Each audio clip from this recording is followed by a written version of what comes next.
అది జయశంకర్ భూపాలపల్లి చెల్పూర్ అండి. నాకు 2 months బ్యాక్ వెయిట్ లిఫ్ట్ చేస్తూ ఉంటే బ్యాక్ పట్టేసిందండి. ఆర్థోపెడిక్ డాక్టర్ దగ్గరికి వెళ్తే ఎంఆర్ఐ రిఫర్ చేశారు. ఎంఆర్ఐ తీస్తే L4 L5 మధ్యలో గ్యాప్ వచ్చి బల్జ్ అవుతుందని చెప్పారు. దానివల్ల ట్రీట్మెంట్ తీసుకున్నాను, మందులు వాడాను, ఏం రిలీఫ్ అనిపించలేదు. అన్నయ్య తల్లో ఉంటాడు, అతను సజెస్ట్ చేశాడు ఈ హాస్పిటల్. ఇక్కడికి వచ్చాను. ట్రీట్మెంట్ ఒక నెలలో 10 days ట్రీట్మెంట్ తీసుకున్నాను. ఒక 50% రిలీఫ్ అయింది. నాకు మందులు లేకుండా హెల్తీగా రిలీఫ్ అవుతుంది. నా పని నేను చేసుకోగలుగుతున్నాను. ఇంకా మిగతా 50% కూడా తొందరనే క్యూర్ అవుతుందని అనుకుంటున్నాను. 3 months సజెస్ట్ చేశారు సార్. నాకు 1 month అయిపోయింది. ఇంకొక 2 months అయితే మొత్తం క్లియర్ అవుతుందని అనుకుంటున్నాను. నాకు ఆ హోప్ ఉందండి. ఆక్యుపెంచర్ ట్రీట్మెంట్ అండి. మెడిసిన్ ఎలాంటి మెడిసిన్ ఇవ్వరు. మెడిసిన్ లేకుంటేనే నాకు ఆక్యుపెంచర్తోనే కవర్ అయిందండి మంచిగా. తనకి బ్యాక్ పెయిన్, చాలా సివియర్గా బ్యాక్ పెయిన్ ఉంది. Healthy personality. వెయిట్ లిఫ్ట్ చేస్తున్నప్పుడు చాలా సివియర్ పెయిన్ వచ్చింది. తర్వాత ఎంఆర్ఐ చూస్తే తనకి L4 L5 సివియర్ కంప్రెషన్ ఉంది.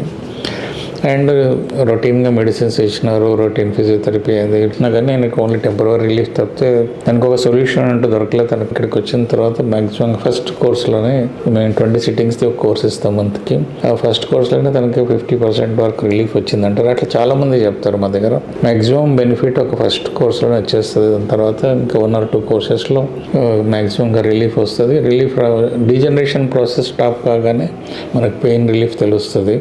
రీజనరేషన్కి మనకు స్కోప్ ఇచ్చినాక అది లాంగిట్ ఇస్తుంది. సో తనకి ఇప్పుడు పెయిన్ ఇంకొక 1 or 2 courses పెయిన్ కంప్లీట్గా తగ్గిపోతుంది. And that will be long lasting. చాలా ఇయర్స్ వరకు తనకు పెయిన్ రిలీఫ్ ఉంటుంది. సో ఆయనకి తన ప్రొఫెషన్లో ఇట్లా ఈ బ్యాక్ పెయిన్ కానీ సియాటికా కానీ ఇన్ ఫ్యూచర్ కూడా అడ్డుపడకుండా ఉంటుంది. అంత మంచి రిజల్ట్స్ మనం అక్యుపంక్చర్లో ఇవ్వచ్చు. Because we are treating the root cause. మనకి ఆ డీజనరేటివ్ ప్రాసెస్ అవ్వడానికి రీజన్ని మనం కరెక్ట్ చేస్తున్నాం. ఎందుకంటే బోన్కి అక్కడ ఎనర్జీ డిమాండ్ మీట్ కాక తనకి ఎంతైతే అవసరం ఉందో అక్కడ ఎనర్జీ బాడీ సప్లై చేయలేకపోతుంది కనుక మనకి అక్కడ డీజనరేషన్ స్టార్ట్ అవుతుంది.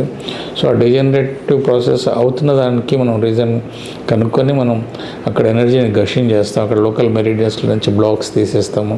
బోన్ ఇన్ఫ్లుయెన్షియల్ పాయింట్స్ ఉంటాయి. UB11 పాయింట్ అనేది బ్యాక్లో చూసుకుంటే, UB23 పాయింట్ అనేది కిడ్నీ మెరిడియన్కి బ్యాక్ షో పాయింట్ అది. సో కిడ్నీ మెరిడియన్ నుంచి మనకి బోన్స్కి ఎనర్జీ సప్లై అవుతుంది. అట్లాగే UB11 influential point for bone and cartilage. అట్లాగే GB34 పాయింట్ అనేది మనకి influential point for muscles. Digital point అంటే ఒక్క పాయింట్ తోటి ఆ ఏరియా అంతా కవర్ అవుతుంది, ఆ ఏరియా అంతా నరిష్ అవుతుంది. సో లోకల్గా మనం ఎనర్జీ మెరిడియన్ బ్లాక్స్ ఓపెన్ చేస్తాము. మళ్ళీ తర్వాత డిజిటల్ పాయింట్స్ తీసుకొని ఎనర్జీ ఆ ఏరియాకి గషింగ్ చేస్తాము. పేరెంట్ హౌస్ నుంచి ఎక్కడి నుంచి అయితే ఎనర్జీ సప్లై అవుతుందో బోన్స్కి, అక్కడి నుంచి మనం ఆ పాయింట్స్ తీసుకొని ఎనర్జీని మనం బోన్స్ సప్లై చేస్తాము. Influential point for bone and cartilage, influential for muscle and tendon points తీసుకొని మజిల్స్కి నరిష్ చేస్తాం. చుట్టుపక్కల ఉన్న అక్కడ ఉన్న బోన్స్కి కూడా నరిష్ చేస్తాం. So whole spine will get Nourish. మనకి ఆ డిస్క్ మీద ప్రెషర్ తగ్గుతుంది. లిటరల్లీ మనం నెక్స్ట్ MRI తీస్తే కనుక బోన్కి మధ్యలో స్పేస్ ఇంక్రీజ్ కావడం చూస్తాం. యాక్చువల్లీ ఇక్కడ క్యాలస్ ఫామ్ అయ్యి మనకి బోన్ మధ్యలో స్పేస్ తగ్గి డిస్క్ బయటకు వచ్చి నరాన్ని ప్రెస్ చేస్తుంది. ఈ ప్రాసెస్ అంతా రివర్స్ అవ్వడం చూస్తాం మనం. సపోజ్ 8 millimeters వరకు వచ్చింది అనుకోండి మనకి ఫస్ట్ MRIలో మెజర్మెంట్. మనం సెకండ్ MRI తీస్తే అది బోన్ టు బోన్ మధ్యలో ఉన్న స్పేస్ డెఫినెట్గా ఇంక్రీజ్ అవ్వడం చూస్తాము. సో ఇంక్రీజ్ అయినప్పుడు డిస్క్ మీద మనకు ప్రెషర్ పడదు.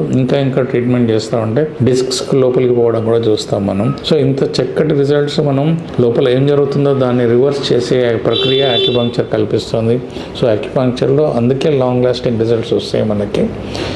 సో అందుకనే తనకి అట్లాంటి బ్యాక్ ఏక్ సియాటికా మేము ఎన్ నెంబర్ ఆఫ్ కేసెస్ చేసినాం. ప్రతి ఒక్కరికి కూడా ఇంత చక్కటి రిజల్ట్ వస్తుంది.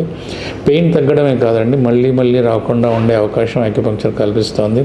It will give long lasting result.